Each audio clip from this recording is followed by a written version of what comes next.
कि सीपी साहब तो भागीरथ है, या तो देश में गंगा भागीरथी लेके आए थे, या घर घर जल डॉक्टर सीपी जोशी साहब ही लेके आए।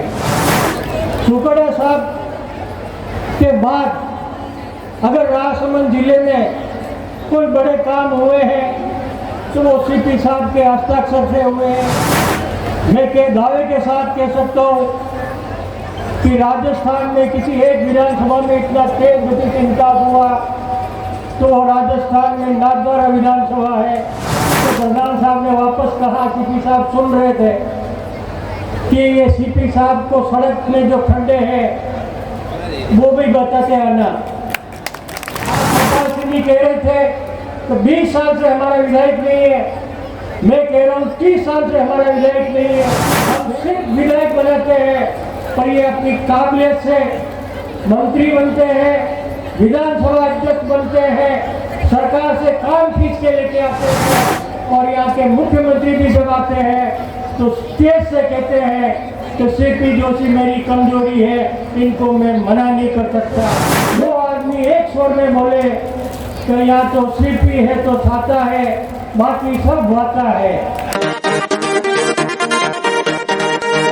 कार्यों के उद्घाटन के अवसर पर हमारे बीच में डॉक्टर सीपी जोशी साहब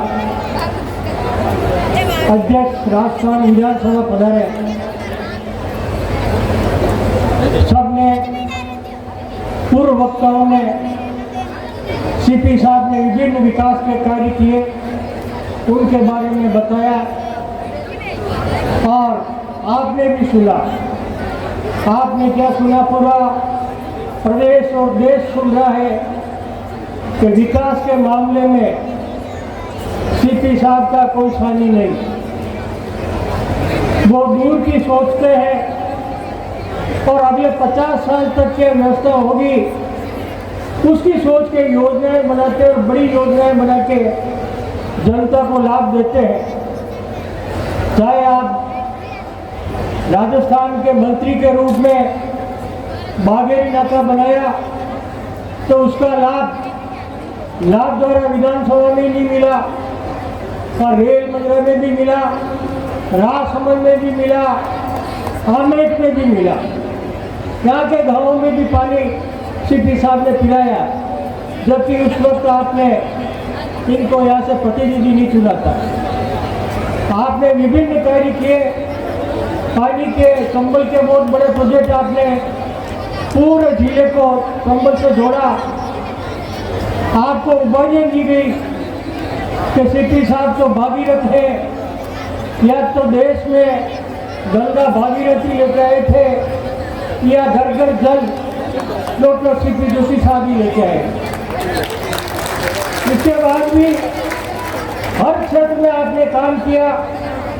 आज नाथद्वारा के साथ साथ राजसमंद जिले में जो बड़े काम हुए हैं वो भी आप ही की देन है।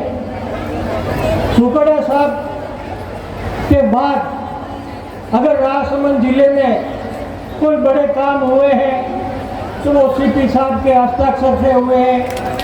चाहे आपके मेडिकल आपके हॉस्पिटल हो, चाहे 2-2 4 लेन हो, सब बड़े काम सीपी साहब की वजह से हुए।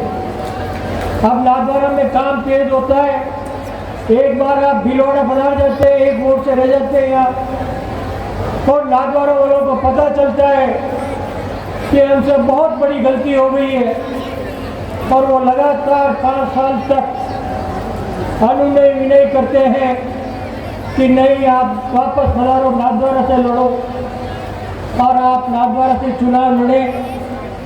और सौभाग्य है रेलमंडल का भी कि ये 14 पंचायतें उनसे जुड़ी, और इन 4.5 साल में मैं के दावे के साथ कह सकता हूँ कि राजस्थान में किसी एक विधानसभा में इतना तेज गति से निकास हुआ तो राजस्थान में नाथद्वारा विधानसभा है, जहाँ इन 4 साल में लगभग 1700 करोड़ रुपए के काम हुए, और आपको विकास पुरुष की जनता ने उपाधि दे रखी है।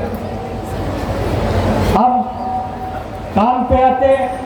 अभी मैं आपकी गाड़ी में आ रहा था और शंकरी चौधरी काका साहब हम पीछे बैठे थे, तो प्रधान साहब का फोन आता है कि लोकेशन क्या है। तो शंकर जी चौधरी ने कहा है कि अपनी सीमा में घुस गए, माता जी की खेड़ा में आ गए। तो प्रधान साहब ने वापस कहा, सीपी साहब सुन रहे थे कि ये सीपी साहब को सड़क में जो खड्डे हैं वो भी बताते आना। सीपी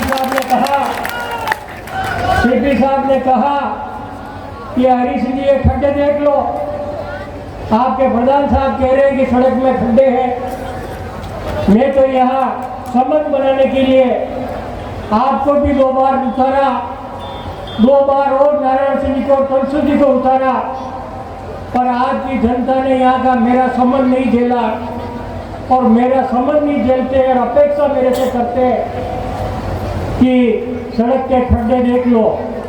कभी आपने यहाँ की विधायक को कहा, कभी आपने 30 साल में, आज गोपाल सिंह जी कह रहे थे तो 20 साल से हमारा विधायक नहीं है। मैं कह रहा हूँ 30 साल से हमारा विधायक नहीं है।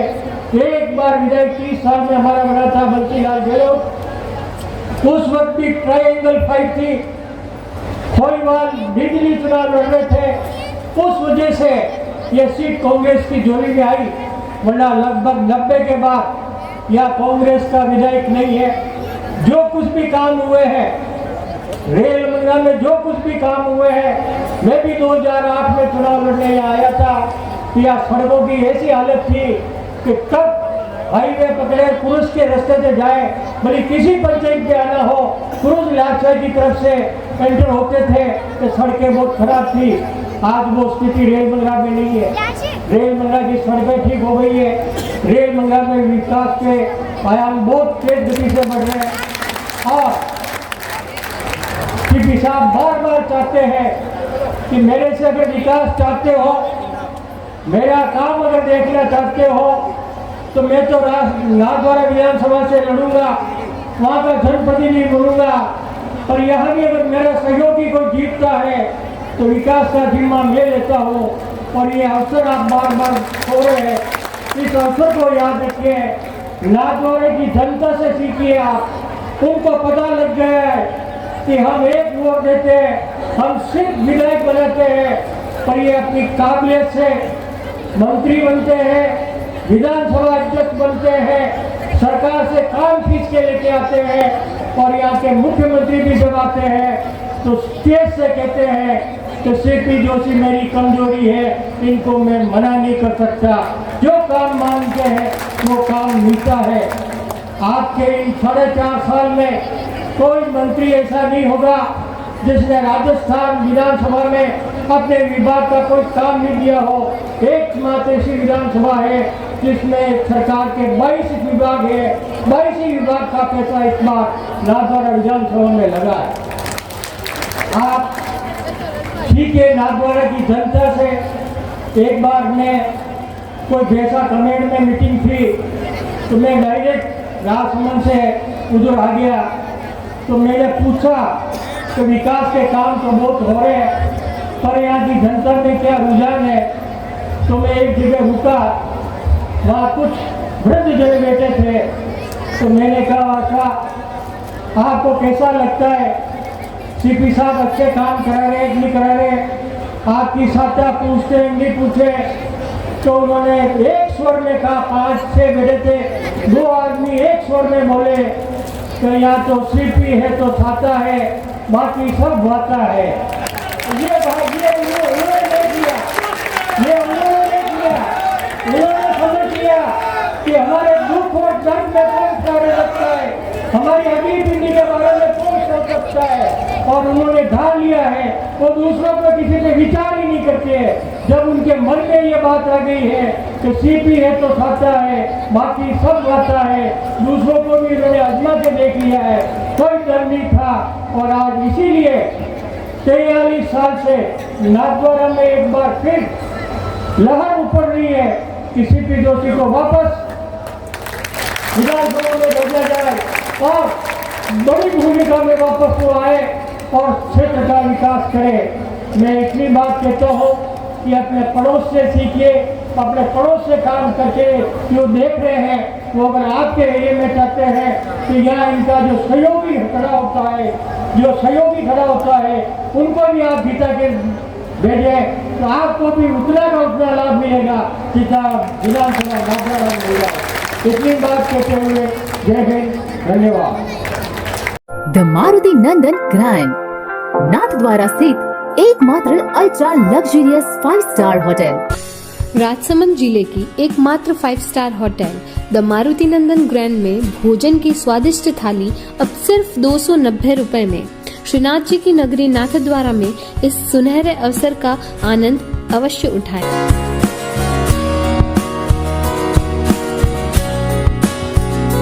मारुति नंदन ग्रैंड, थिंक नाथद्वारा, थिंक नंदन ग्रैंड।